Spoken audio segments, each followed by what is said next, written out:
Shalom and welcome to In Our Neighborhood. And today I'm joined by one of the leading experts and journalists in Israel who speaks 5 languages, has been a Nobel Prize candidate, travels extensively around the Arab world, and is one of the most clear voices and content creators in this land to talk about relationships with the neighboring Arab countries. So welcome, Henrique Cymerman. Thank you very much, Matt. It's a pleasure to be with you. Your intro is a kind of intro where you have to think of what I have time to put in, because it's been an interesting career. Well, it still is, I must tell you. I don't have time to think about the past. I want to ask you something sort of at the end of the story. As someone who's been meeting personally with people, as someone who's been connecting personally with people, on the Israeli side, the Arab side, leaders in this region for decades at this point, what has changed since October 7th? Everything changed, really, after October 7th. I think it's a game changer because it's like the tectonic plates moved. And they moved even before October 7th. But after October 7th is a kind of tsunami. Something like this I don't think happened ever to the Jewish people. Everybody says since the Holocaust. I believe it's since the beginning of Zionism, of modern Zionism in 1882. We didn't have an experience like this one of vulnerability, of trauma, of pain, of blood in an extensive way. And I think we are still healing from that moment. I would say personally, and I think a lot of people would agree, is that pain and trauma are the best trigger for growth. And when you look at what's been happening in this country, the way we talk about ourselves and the way our neighbors are talking about us, what has changed? A lot. We can't speak about October 7th without speaking about April 14th. Okay. And I mean the most important attack ever in human history, 60 tons of explosives that were launched by a country, Iran, against another country, a member of the UN, and Israel was attacked by them that day in a few hours.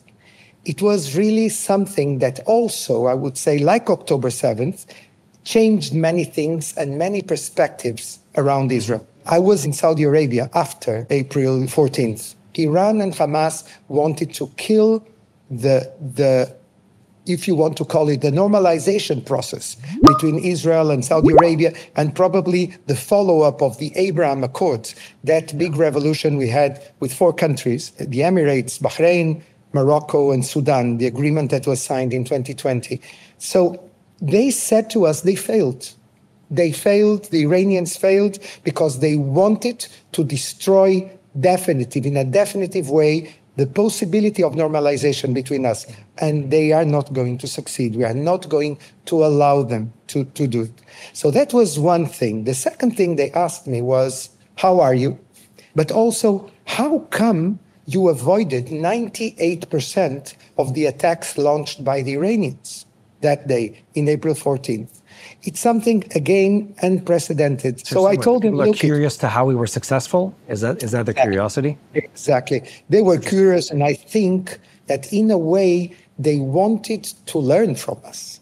Mm-hmm. And they wanted to share some of the Israeli know-how on how to defend itself, because I think the best news we had in April 14th, besides the fact that Israel was able to defend itself, was the creation, or I would say the consolidation of this coalition, regional coalition, that led by the United States, but with many Arab countries led by Saudi Arabia and Egypt. And I think that was, and also Jordan and the Emirates.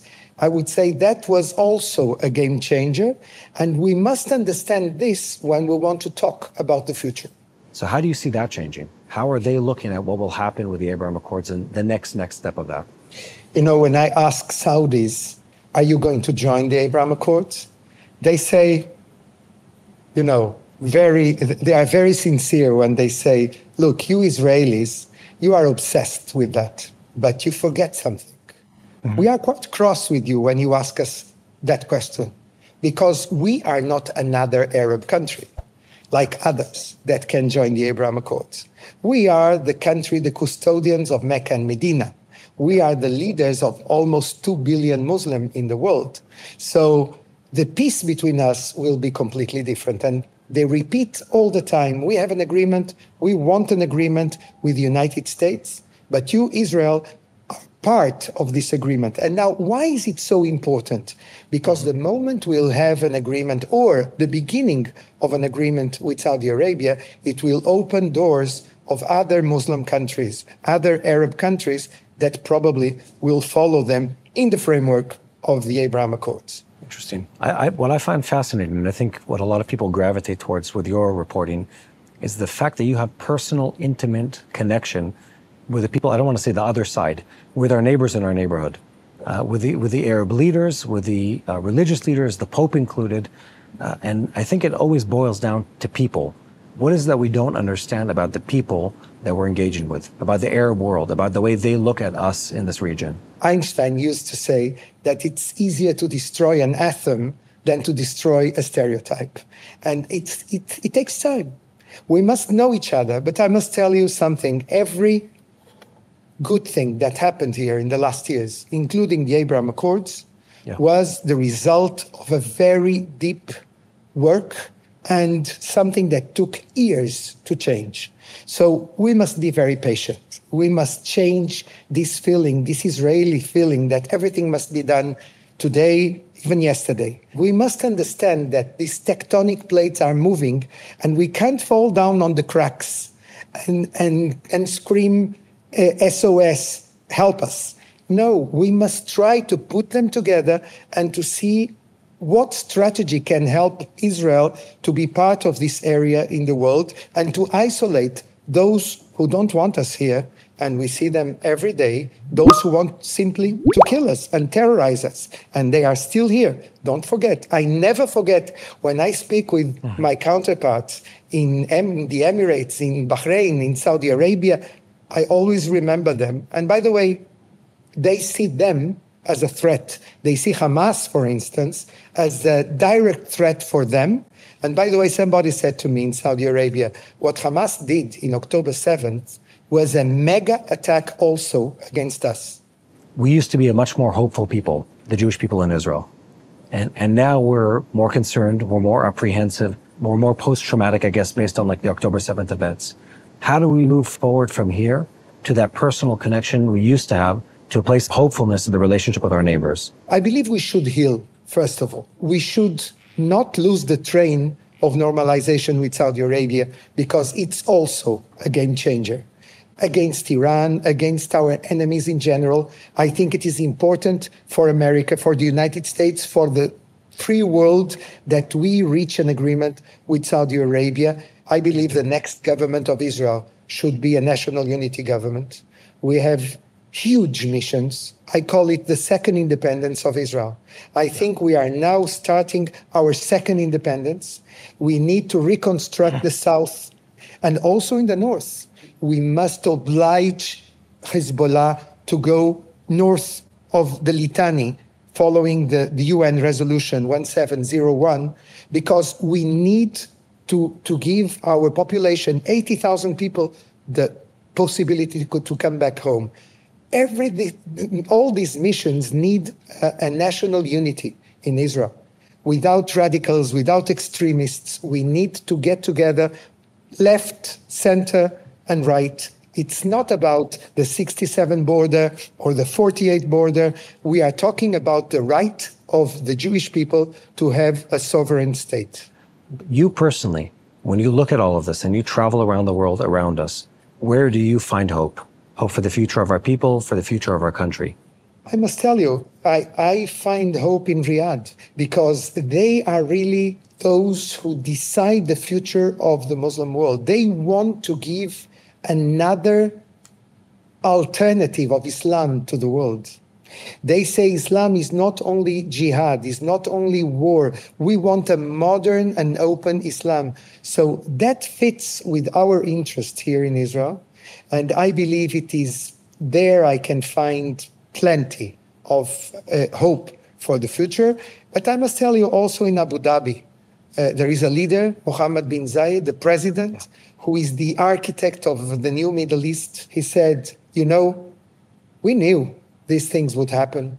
But the difference between us is that the Abraham Accords were a decision taken for 50 years from now. It's a strategy. We are thinking about the future. We know there are bumpers, but we'll solve them and we'll go on. I have a follow-up question for you. I want to get Please. in the mind of you. You say you find hope in the Saudis. What do the Saudis want from us? What is their goal in the short term for Israel? They want from us a partnership. They want from us technologies, know-how. They want from us military help. They want from us more security for them. And Saudis, they have a kind of dream of becoming the number one in many aspects, even in football, in soccer.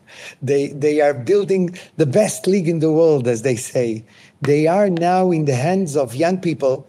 They have young leaders who are in their 30s, and probably the king of Saudi Arabia very soon will be a young man, and he will be there for decades, probably. He has the chance to change the Middle East. They see us, they see Israel as the smart one, as the one who did the impossible thing to survive against all odds.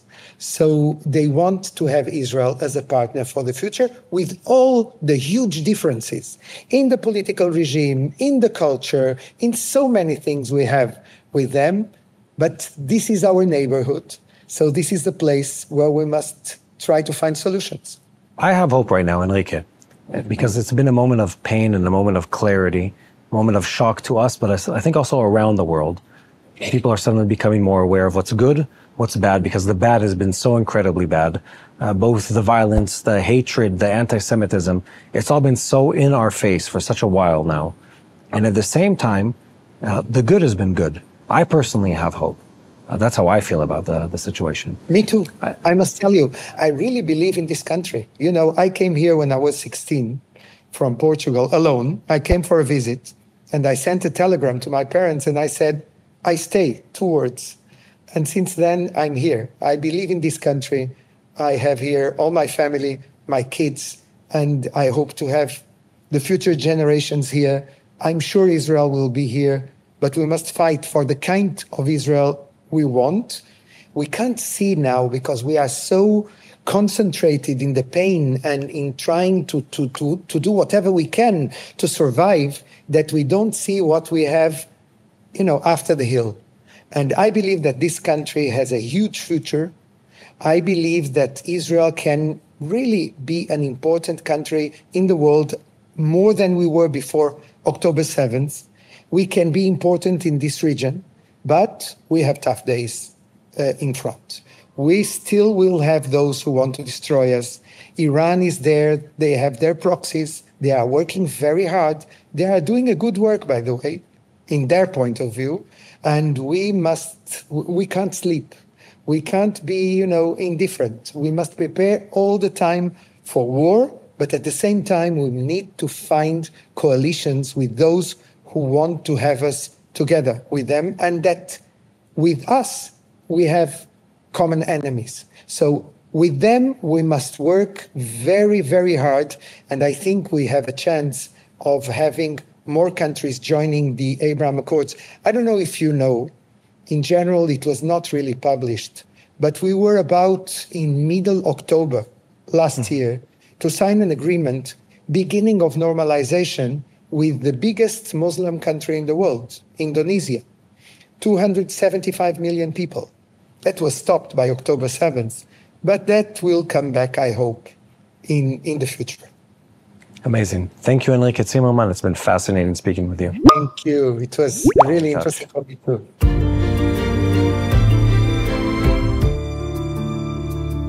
Hello, this is Mati here in Jerusalem with TBN Israel. This is Yair Pinto from TBN Israel here in Jerusalem. TBN Israel is keeping viewers informed with Israel-focused news, culture, and what God is doing in this land. Support TBN Israel today online at tbn.org/Israel. Thank you.